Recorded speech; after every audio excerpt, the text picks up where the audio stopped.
তাকদির নিয়ে প্রিয় ভাইয়েরা বিচলিত হবেন না। আপনার তাকদিরে যা আছে আপনি পাবেন, যা নাই কোশ্চিনকালেও পাবেন না, ফুল স্টপ। আপনার তাকদিরে যা আছে আপনি পাবেন, না পেয়ে আপনি দুনিয়া থেকে যাবেন না, ফুল স্টপ। আর আপনার তাকদিরে যা নাই সারা দুনিয়ার মানুষ মিলে আপনাকে দিতে পারবেন না। এই চিন্তাটা আগে মাথার মধ্যে সেট করেন। এই দুনিয়ার জীবনে আপনার দুনিয়ার বাড়ি গাড়ি, টাকা পয়সা, রিজিক, ব্যবসা বাণিজ্য, স্ত্রী সন্তান, এগুলোকে নিয়ে এত বিচলিত হওয়ার কিছু নাই। আপনার আমার তাকদিরে যা লেখা হয়েছে এর একটা দানা আপনি বেশি খেয়ে পৃথিবী থেকে যাবেন না। আর আপনার আমার রিজিকে যা আছে তার এক চুল রেখে আপনি দুনিয়া থেকে যাবেন না। এটাই চূড়ান্ত সত্য কথা। আপনি ঘুষ খান আর সুদ খান আর দুর্নীতি করেন আর মানুষের সম্পদ আত্মসাৎই করেন না কেন, যতটুকু লেখা আছে আপনার তাকদিরে এর বেশি আপনি কিচ্ছু পাবেন না।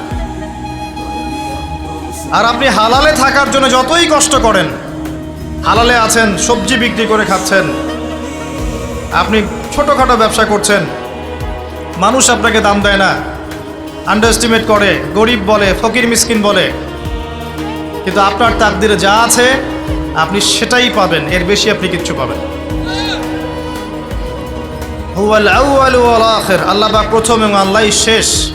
কুল্লু মান আলাইহা ফান ওয়া ইয়াবকা ওয়াজহু রাব্বিকা যুল জালালি ওয়াল ইকরাম। প্রত্যেকটা বিষয় ফানা হয়ে যাবে, কিচ্ছু থাকবে না।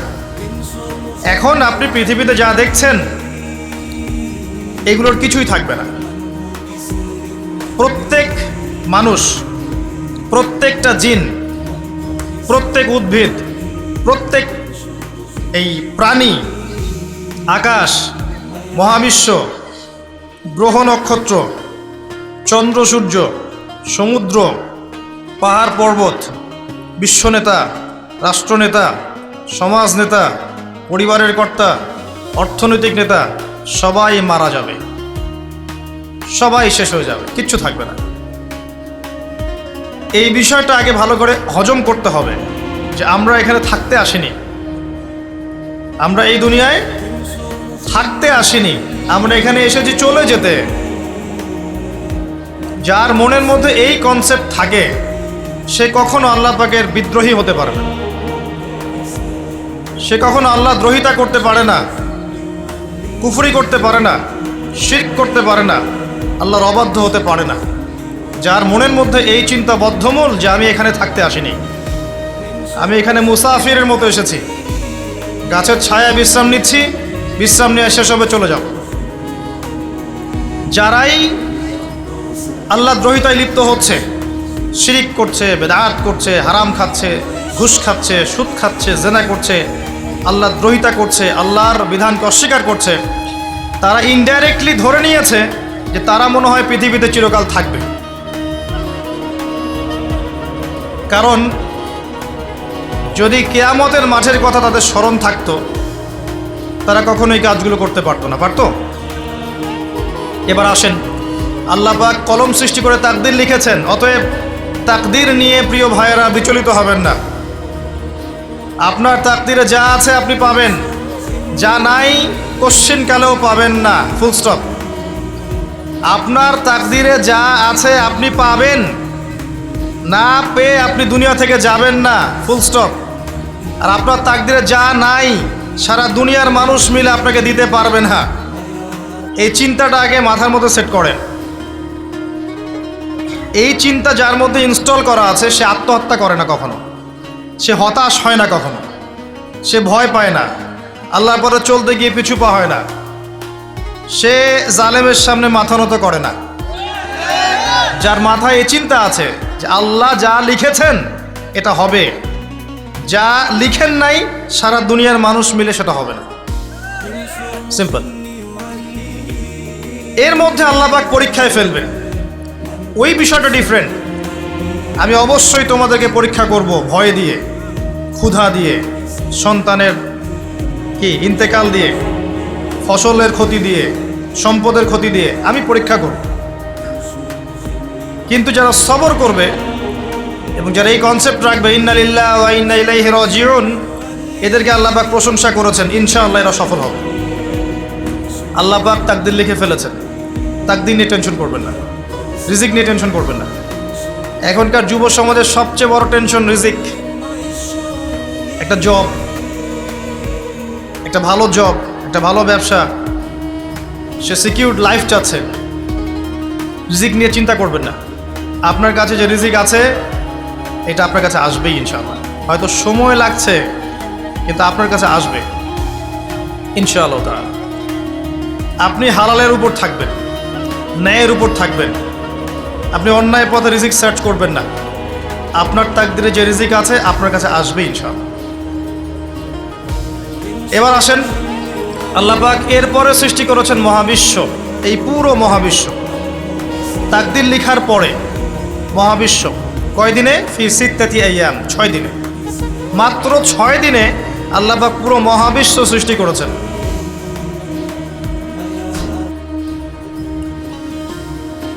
হুয়াল্লাযী খালাকাস সামাওয়াতি ওয়াল আরদা ফি সিত্তাতি আইয়াম সুম্মা ইসতাওয়া আলাল আরশ। সূরা হাদীদের মধ্যে একটা আছে, তিনি সেই আল্লাহ যিনি এই মহাবিশ্ব সৃষ্টি করেছেন 6 দিনে, এরপরে আরশের উপর সমাসীন হয়েছেন। আল্লাহ পাক এর একদিন আমাদের একদিনের মতো নয়, বরং কিয়ামতের মাঠে যেদিন আমরা দাঁড়িয়ে থাকব এই দিনটা হবে আল্লাহর হিসেবে 50,000 বছরের সমান। মানুষ অস্থির হয়ে থাকবে, বিচার শুরু হচ্ছে না কেন। অপেক্ষা করা কাজটা খুব যন্ত্রণাদায়ক, তাই না? কারো জন্য অপেক্ষা করা, অপেক্ষা করে আছেন, 1 ঘন্টা পর আসবে, এলো না, আপনি অস্থির হবেন। 2 ঘন্টা পর এলো না, 10 ঘন্টা পর এলো না, আপনি অস্থির হবেন, পায়চারি করবেন, বই পড়বেন, নাস্তা খাবেন, হাঁটাহাঁটি করবেন, আপনি ব্যাকুল হয়ে যাবেন। অপেক্ষা করা একটা ডিফিকাল্ট কাজ। কিয়ামতের মাঠে মানুষ 50,000 বছর অপেক্ষা করবে, বিচার শুরু হচ্ছে না কি জন্যে। সবাই গিয়ে ধন্না দিবে, প্রথমে আদম আলাইহিস সালাম, তারপরে নূহ আলাইহিস সালাম, ইব্রাহিম, মূসা, ঈসা আলাইহিমুস সালাম। আল্লাহর কাছে একটু সুপারিশ করেন, বিচার যেন শুরু হয় অ্যাটলিস্ট। কেউ কিচ্ছু করতে পারবে না, কারণ সবাই বলবে ইয়া নাফসি, ইয়া নাফসি। দূর থেকে একজনের আওয়াজ আসবে, যিনি ইয়া নাফসি বলছেন না, যিনি বলছেন ইয়া উম্মতি, ইয়া উম্মতি। সবাই তার কাছে যাবে এবং তিনি আমাদের নবী মুহাম্মদুর রাসূলুল্লাহ সাল্লাল্লাহু আলাইহি ওয়াসাল্লাম সিজদায় পড়ে যাবেন এবং তার উম্মার জন্যে সুপারিশ করবেন। উম্মার কবিরা গুনাহগার ব্যক্তিদেরকে সুপারিশ করে তিনি জান্নাতে নিয়ে যাবেন ইনশাআল্লাহ। আল্লাহ তাকে ওয়াদা করেছেন, হে নবী, তোমার উম্মতের কোনো ব্যক্তি যদি শিরিক না করে আমার সামনে উপস্থিত হয় আমি তাকে মাফ করে দেব ইনশাআল্লাহ। হাদিসে কুদসির মধ্যেও আছে যে হে আদম সন্তান, তুমি যদি দুনিয়ার সমান পাপ নিয়ে, আসমান জমিন সমান পাপ নিয়ে আমার সামনে দাঁড়াও, কিন্তু আমার সাথে কাউকে শরিক করনি, তাহলে আমি আল্লাহ তোমার সামনে আসমান জমিন সমান ক্ষমা নিয়ে উপস্থিত হব ইনশাআল্লাহ। শোনেন, 1000-999 জন মানুষ জাহান্নামে যাবে, প্রতি 1000-999 জন মানুষ জাহান্নামে যাবে। সহিহ বুখারীর হাদিস 4 বার এসেছে।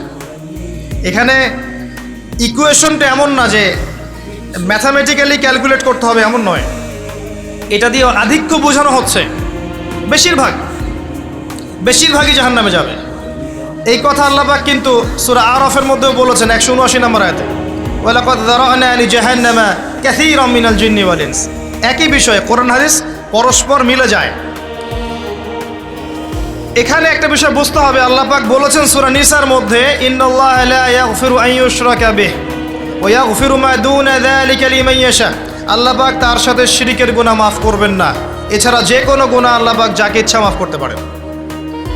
তার মানে যে বেশিরভাগ মানুষ জাহান্নামে যাচ্ছে তাদের আমল নামায় কোন পাপ থাকতে পারে? কথা বোঝা যাচ্ছে কি? নিঃসন্দেহে তাদের আমল নামায় শিরকের পাপ থাকবে। এটা বুঝতে আপনাকে পিএইচডি করার দরকার নাই। আল্লাহ পাক শিরক ব্যতীত যে কোনো পাপ যাকে ইচ্ছা মাফ করতে পারেন। তার মানে তারা জাহান্নামে যাচ্ছে বিকজ অফ শিরক। আমাদের মুসলিমরা এখন শিরক বোঝে না, অমুসলিমরা তো শিরক করেই। যেমন কেউ বলছে ওয়াকালাতিল ইয়াহুদ উযাইরুন ইবনুল্লাহ, ইহুদিরা বলছে উযাইর আল্লাহর সন্তান, নাউযুবিল্লাহ, শিরক। অথচ ওরাই এখন বিশ্বকে রুল করছে, তাই না? ওয়াকালাতিন নাসারা আল মাসীহ ইবনুল্লাহ, নাসারা বলছে যে ঈসা ইবনে মারইয়াম আল্লাহর সন্তান, তাই না? অথচ ওই সভ্যতাই এখন বিশ্বকে রুল করছে। যালিকা কাউলুহুম বিআফওয়াহিহিম, এটা ওদের মুখের কথা, এটা জাস্ট মুখের কথা। আবার অনেক সময় দেখা যায় যে আল্লাহকে বাদ দিয়ে আমরা মাধ্যম পূজাও করছি। অমুসলিমরা তো শিরক করছেই, যারা মুসলিম তারা দেখবেন আল্লাহকে বাদ দিয়ে মাধ্যম পূজা শুরু করেছে। মাজারের পূজা করছে, কবরের পূজা করছে, মৃত ব্যক্তির ওসিলায় পার পাওয়ার চেষ্টা করছে। মুসলিম থেকে দেখবেন তাকদীরকে অস্বীকার করছে, আল্লাহর হালালকে হারাম করছে, আল্লাহর হারামকে হালাল করছে। মুসলিম থেকে দেখবেন যে হাতে একটা আংটি পরেছে, ভাই কী জন্য পরেছেন? এই রোগ ভালো হবে আমার। গলায় একটা বালা ঝুলিয়েছে, কোমরে একটা মাদুলি, ভাই এগুলো কেন?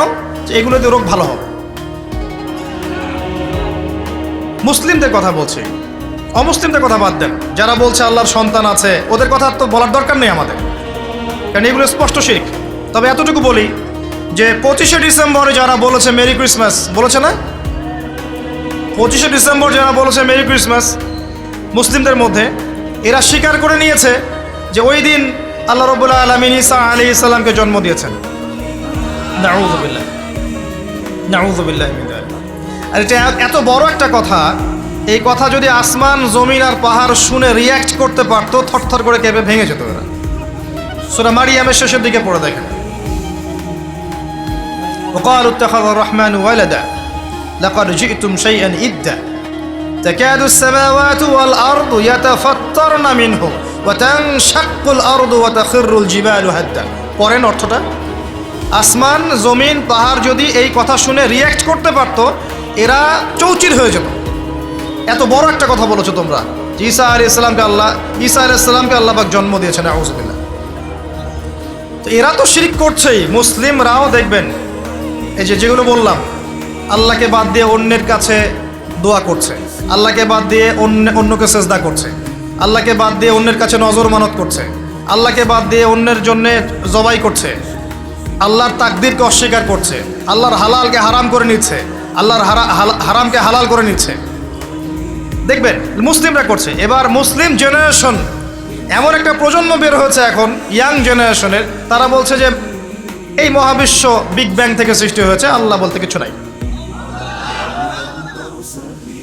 আপনি বোঝেন কি কারণে প্রতি হাজারে 999 পিপল জাহান্নামে কেন যাবে? কারণটা কি? শিরক। আর এই শিরকটা হচ্ছে আপনার চিন্তায়, আপনার কথায় এবং আপনার কাজে। চিন্তার মধ্যে শিরক। যেমন একজন ব্যক্তি চিন্তা করে আকীদা, যে আল্লাহ ছাড়া অমুকও সন্তান দিতে পারে। এরকম আকীদা নাই মুসলিমদের? আছে। একজন বলছে আল্লাহ কল্যাণের মালিক আর শয়তান হচ্ছে অকল্যাণের মালিক। কথাটা শুনতে খুব ভালো লাগে না? অকল্যাণ হয়তো আল্লাহর পক্ষ থেকে আসে না, আল্লাহ পবিত্র, অকল্যাণ শয়তানের পক্ষ থেকে আসবে। ব্যাপারটা কি এমন? ভালো মন্দ, কল্যাণ অকল্যাণ, দুঃখ কষ্ট সুখ সবকিছু কার পক্ষ থেকে আসে? এমন নয় যে ভালোগুলো আল্লাহ দেন, অকল্যাণগুলো শয়তান দেয়, নাউযুবিল্লাহ। এরকম আকীদা আছে মানুষের। কিছু মানুষ বলছে তাকদীর বলতে কিচ্ছু নাই, মানুষ নিজেই তার কর্মের নিয়ন্ত্রণ, শিরক। কিছু মানুষ বলছে যে ভাগ্যই সব, মানুষের কাজের কোনো স্বাধীনতা নাই। মানে ভাগ্যই সব, আমার কাজের কোনো স্বাধীনতা নাই, আমি কলের পুতুল। চুরি করেছো কেন? আল্লাহ তাকদীরে লিখেছে তাই। সুদ খাও কেন? ঘুষ খাও কেন? রিলিফের মাল মেরে খাও কেন? আল্লাহ তাকদীরে লিখেছে তাই। এরকমও কিছু মানুষ আছে। প্রত্যেক পদে পদে আপনি শিরক পাবেন। আপনি আল্লাহকে ছাড়া সেজদা দেখতে পারবেন, আল্লাহকে ছাড়া মানুষ নজর করছে, মানত করছে, কসম করছে, কুরবানি করছে, সেজদা করছে, দোয়া করছে এবং ওসিলা পূজা করছে যে আল্লাহ বাদ দিয়ে অমুকে আমাকে পরকালে পার করিয়ে দিবে। নাউযুবিল্লাহ বলছেন ঠিকই, কিন্তু আমাদের দেশের বহু মানুষের আকীদা এমন যে আমাকে পরকালে পার করায় দেওয়ার লোক আছে, সমস্যা নাই। শোনেন, পরকালের প্রতিটা সুপারিশ আল্লাহর এখতিয়ারে। একজন শহীদ, আল্লাহর পথের শহীদ, তিনি কিন্তু সুপারিশ করবেন, কিন্তু তিনি নিজের ক্ষমতায় করবেন না আল্লাহর ক্ষমতায় করবেন? আলেম, হাফেজ, আল্লাহর পথের যারা মুজাদ্দিদ ছিলেন, আল্লাহওয়ালা আউলিয়া মানুষ, নবীগণ, সিদ্দিকগণ, সুহাদা, সুপারিশ করবেন নিজেদের ক্ষমতায় না আল্লাহর ক্ষমতায়? আকীদা স্পষ্ট না থাকলে তখন আমল করতে গিয়ে শিরক হয়ে যাবে। আর শিরক হলেই কি হবে? ওই যে বললাম, প্রতি হাজারে 999 জন মানুষ জাহান্নামে যাবে।